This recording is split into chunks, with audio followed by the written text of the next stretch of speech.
നമസ്കാരം. +1 പ്രവേശനത്തിന്റെ 2ാം supplementary അലോട്ട്മെന്റിനുള്ള അപേക്ഷകള് July 30-ാം തീയതി, അതായത് ഇന്ന് 10 മണി മുതൽ ആരംഭിക്കും. അതിന്റെ നോട്ടിഫിക്കേഷൻ ഒക്കെ വന്നു കഴിഞ്ഞു. നമ്മൾ കാൻഡിഡേറ്റ് ലോഗിനിൽ കയറി റിന്യൂ ആപ്ലിക്കേഷൻ എന്ന ലിങ്കിലൂടെ വേണം അപേക്ഷിക്കാൻ വേണ്ടി. അങ്ങനെ നമ്മൾ അപേക്ഷ സമർപ്പിക്കണമെങ്കിൽ നമ്മൾ വേക്കൻസി ഒഴിവുകളുള്ള സ്കൂളിലേക്ക് മാത്രമേ അപേക്ഷ സമർപ്പിക്കാൻ പറ്റുകയുള്ളൂ. അപ്പോ അതിനുവേണ്ടി സ്കൂൾ വൈസ് വേക്കൻസി എന്ന ലിങ്കിൽ കയറി നിങ്ങളുടെ ജില്ലയിൽ നിങ്ങളുടെ സമീപത്ത് ഏതൊക്കെ സ്കൂളുകളിൽ ഏതൊക്കെ കോഴ്സുകളിൽ ഒഴിവുകൾ ഉണ്ട് എന്ന് ആദ്യമേ പരിശോധിച്ച് ലിസ്റ്റ് തയ്യാറാക്കണം. അതിനുശേഷം മാത്രമേ അപേക്ഷിക്കാൻ പറ്റുകയുള്ളൂ. ഇപ്പൊ ചിലപ്പോൾ നിങ്ങൾക്ക് 1-2 സ്കൂളിൽ മാത്രമേ കൊടുക്കാനുള്ള സാഹചര്യം ഉണ്ടാവുള്ളൂ. കാരണം ട്രാൻസ്ഫർ കഴിഞ്ഞപ്പോൾ ഉള്ള ഒരു സ്ഥിതി അങ്ങനെയാണ്. എല്ലാ സ്കൂളിലും ഒഴിവുകൾ ഇല്ല. അപ്പോൾ നിങ്ങൾ നോക്കിക്കഴിയുമ്പോൾ ഈ സ്കൂൾ വൈസ് വേക്കൻസി ലിസ്റ്റിൽ നിങ്ങൾ ആഗ്രഹിക്കുന്ന, നിങ്ങൾ ഉദ്ദേശിക്കുന്ന സ്കൂളിന്റെ പേരുണ്ടാവില്ല. അപ്പൊ നിങ്ങൾ ആഗ്രഹിക്കുന്ന, നിങ്ങൾ ഉദ്ദേശിക്കുന്ന നിങ്ങളുടെ വീട്ടിനടുത്തുള്ള സ്കൂളിന്റെ പേര് നിങ്ങൾ ഈ സ്കൂൾ വൈസ് വേക്കൻസി ലിസ്റ്റിൽ ഇല്ലെങ്കിൽ മനസ്സിലാക്കേണ്ടത് എന്താണ്? അങ്ങനെ നിങ്ങൾ ഉദ്ദേശിക്കുന്ന ഈ സ്കൂളിൽ ഒഴിവില്ല എന്നാണ്. അപ്പൊ ഒഴിവില്ലാത്ത സ്കൂളിന്റെ പേര് വേക്കൻസി ലിസ്റ്റിൽ ഉണ്ടാവില്ല. അപ്പൊ അത് മനസ്സിലാക്കുക ആദ്യം. അപ്പോൾ ഒഴിവുള്ള സ്കൂളുകളുടെ ലിസ്റ്റ് മാത്രമേ അവിടെയുള്ളൂ. ആ ലിസ്റ്റിൽ നമുക്ക് സ്വീകാര്യമായ സ്കൂളിൽ മാത്രം അപേക്ഷകൾ കൊടുക്കുക. 1-2 സ്കൂളിലെ മിക്കവാറും അങ്ങനെ കൊടുക്കാൻ കഴിയുള്ളൂ. അപ്പോ അത് വിശദമായി നോക്കിയതിന് ശേഷം തന്നെ കൊടുക്കുക. ഇപ്പൊ 2-ാം തീയതി രാത്രി തന്നെ റിസൾട്ട് വരും എന്നാണ് ഇപ്പോൾ അറിയുന്നത്. ഓഗസ്റ്റ് 2 വൈകുന്നേരത്തോടു കൂടി രാത്രി തന്നെ റിസൾട്ടുകൾ എത്തുമെന്നാണ് ഇപ്പോൾ പറയുന്നത്. പിന്നെ ഇവിടെ ഇപ്പോൾ ട്രാൻസ്ഫർ പ്രവേശനം തീരുന്നതിന് മുമ്പാണ് 2ാം സപ്ലിമെന്ററി നടക്കുന്നത് എന്നൊരു ശ്രദ്ധേയമായ കാര്യമാണ്. അപ്പൊ 2ാം സപ്ലിമെന്ററി ട്രാൻസ്ഫറിന്റെ അപേക്ഷകർക്ക് ഇന്നുകൂടി പ്രവേശിക്കാനുള്ള സമയമുണ്ട്. അപ്പോൾ അതിന്റെ കാരണം എന്താന്ന് വെച്ചാൽ, അതിന് മുമ്പ് ചെയ്യാൻ കാരണം എന്താന്ന് വെച്ചാൽ, ട്രാൻസ്ഫറിന് കിട്ടിയ കുട്ടികളൊക്കെ തന്നെ നിർബന്ധമായും പോയി പ്രവേശിക്കേണ്ടതാണ്. അല്ലാതെ ട്രാൻസ്ഫർ കിട്ടുന്ന കുട്ടികൾക്ക് പ്രവേശിക്കാതിരിക്കാൻ അല്ലെങ്കിൽ നിലവിലുള്ള സ്കൂളിൽ തുടരാനുള്ള അവകാശം ഇല്ല. അവരെ അവിടെ നിന്ന് നിർബന്ധമായിട്ടും ഒഴിവാക്കും. അതുകൊണ്ടാണ് ഈ ട്രാൻസ്ഫർ പ്രവേശന നടപടികൾ തീരുന്നതിന് മുമ്പ് തന്നെ പിന്നെ നിർബന്ധമായിട്ടും ഈ സപ്ലിമെന്ററി 2ാം സപ്ലിമെന്ററി അലോട്ട്മെന്റിനുള്ള അപേക്ഷ ക്ഷണിച്ചിട്ടുള്ളത്. ഇപ്പൊ ട്രാൻസ്ഫർ കഴിഞ്ഞപ്പോൾ ഉള്ള ഒരു സ്ഥിതിയും കൂടെ ഞാൻ നിങ്ങളോട് പറയാം.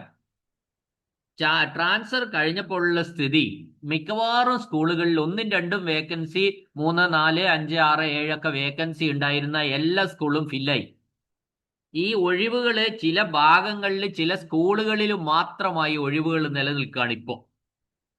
അപ്പോ അതിന്റെ ഒരു പ്രശ്നം എന്താന്ന് വെച്ചാല്, ചില ഭാഗങ്ങളിൽ ഇഷ്ടം പോലെ സീറ്റുകളുണ്ട്. ഈ അഡീഷണൽ ബാച്ചുകൾ അനുവദിച്ച സ്കൂളിന് ചുറ്റുപാടും വേക്കൻസികൾ കൂടുതലുണ്ട്. എന്നാൽ ചില ഭാഗങ്ങളിൽ തീരെ വേക്കൻസി ഇല്ല. ഇപ്പൊ ചില ഭാഗത്തുള്ള, നമുക്ക് ഈ +1 ആണല്ലോ, ഒരുപാട് ദൂരെ പോയിട്ട് പഠിക്കാൻ പറ്റില്ലല്ലോ. അപ്പൊ ചില ഏരിയകളിൽ ഇഷ്ടംപോലെ വേക്കൻസി ഉണ്ട്, എന്നാൽ ചില ഏരിയകളിൽ തീരെ വേക്കൻസി ഇല്ല. പ്രത്യേകിച്ച് അഡീഷണൽ ബാച്ച് അനുവദിക്കാത്ത ചില ഭാഗങ്ങളുണ്ട്, അവിടെ വേക്കൻസികൾ തീരെ ഇല്ല. പിന്നെ നമ്മളിപ്പോ ഒരു ഉദാഹരണം ഞാൻ പറഞ്ഞാല്, കോഴിക്കോട് നമ്മൾ കോഴിക്കോടിന്റെ മലയോര മേഖലകളിൽ എടുത്തു നോക്കിയാൽ നമ്മൾക്ക് മനസ്സിലാവുന്ന ഒരു കാര്യം, ഇപ്പോ കുറച്ച് സ്കൂൾ ഞാൻ പറയാം. അവിടെ ഇപ്പോ ചാത്തൻകോട്ട് നട, കല്ലാച്ചി, വട്ടോളി, നരിപ്പറ്റ, കായക്കൊടി, പാലേരി, കുറ്റ്യാടി, ഈ സ്കൂളുകളിൽ ഒന്നും തന്നെ, മുള്ളംകുന്ന്, ഈ സ്കൂളുകളിൽ ഒന്നും തന്നെ ഒരു വേക്കൻസിയും ഒരു കോഴ്സിനും ഇല്ല. ഒരു കോഴ്സിലും ഒരു വേക്കൻസിയും ഇല്ല. അവിടെ ആകെ ഉള്ളത് മരുതോങ്കര ഹൈസ്കൂളിൽ 5 വേക്കൻസി മാത്രമാണ്. 5 ഹ്യൂമാനിറ്റീസിൽ 5 ഒഴിവുകൾ മാത്രമേ ഉള്ളൂ. അപ്പോൾ ചില ഏരിയകളിൽ 1-2 ഒഴിവുകൾ ഉണ്ടെങ്കിൽ അവിടെയൊക്കെ കൊടുക്കാം. അത് 1ാം സപ്ലിമെന്ററിയിൽ അങ്ങനെ ഉണ്ടായിരുന്നു. ഈ 2ാം സപ്ലിമെന്ററി വന്നപ്പോഴേക്ക് അങ്ങനെ ഒരു സംഭവം ഇല്ല. അപ്പൊ അതുകൊണ്ട് ഉള്ള ഒരു ബുദ്ധിമുട്ടും ഉണ്ട്. അങ്ങനെ ചില ഏരിയയിലുള്ള കുട്ടികൾക്ക് കിട്ടാതെ വന്നാല് എന്താ ഈ പാരലൽ സ്ഥാപനങ്ങൾ മാത്രമേ രക്ഷയുള്ളൂ എന്നാണ് അവിടെ നിന്നുള്ള അവസ്ഥ. എന്നാൽ മറ്റു ചില സ്ഥാപനങ്ങളിൽ വേക്കൻസികൾ ഒരുപാടുണ്ട്. രണ്ടും മൂന്നും അഡീഷണൽ ബാച്ച് കിട്ടിയ ചില ഭാഗങ്ങളുണ്ട്, ഏരിയകൾ. അവിടെയുള്ള കുട്ടികൾക്ക് ഇഷ്ടമുള്ള സ്കൂളിൽ പഠിക്കാനുള്ള അവസരമുണ്ട്. അവിടെ ചിലപ്പോൾ സീറ്റുകൾ ബാക്കിയും വരും. അപ്പോൾ ഒരു ഈ പിന്നെ അഡീഷണൽ ബാച്ച് അനുവദിച്ചപ്പോൾ എല്ലാ ഭാഗങ്ങളെയും ഒരുപോലെ പരിഗണിച്ചിട്ടില്ല എന്നാണ് ഇക്കാര്യത്തിൽ പറയാനുള്ളത്. പിന്നെ എന്ത് തന്നെയായാലും കുട്ടികൾ കൊടുക്കട്ടെ, ഉള്ള ഒഴിവുകളിൽ കഴിയുന്നത്ര കുട്ടികൾ പ്രവേശനം കിട്ടട്ടെ എന്ന് മാത്രമാണ് ഈ കാര്യത്തിൽ പറയാനുള്ളത്. ഈ ഒരു അവസ്ഥയിൽ നമുക്ക് എന്താ പറയാൻ പറ്റുകയെന്ന് വെച്ചാൽ, ഈ +1 നമുക്ക് വീട്ടിനടുത്ത് ഒരു 5, 10, 15 കിലോമീറ്ററിനുള്ളിലൊക്കെ അല്ലേ പഠിക്കാൻ പറ്റൂ. അതിനപ്പുറത്തേക്ക് പോയി പഠിക്കാനുള്ള ഒരു സാഹചര്യം സാധാരണ കുട്ടികൾക്ക്, ഈ +1 പഠിക്കുന്ന കുട്ടികൾക്ക് ഇല്ല. അപ്പോൾ അതാണ് നിലവിലുള്ള ഒരു സ്ഥിതി.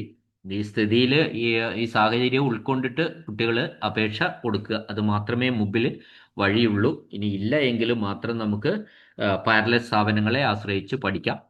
ഹ്യൂമാനിറ്റീസും കൊമേഴ്സും പഠിക്കാനൊന്നും മറ്റ് ബുദ്ധിമുട്ടുകളൊന്നുമില്ല. നമുക്ക് അത്തരത്തിലുള്ള സ്ഥാപനങ്ങൾ അവൈലബിൾ ആണ്. ഓക്കെ, കേട്ട എല്ലാവർക്കും നന്ദി, നമസ്കാരം.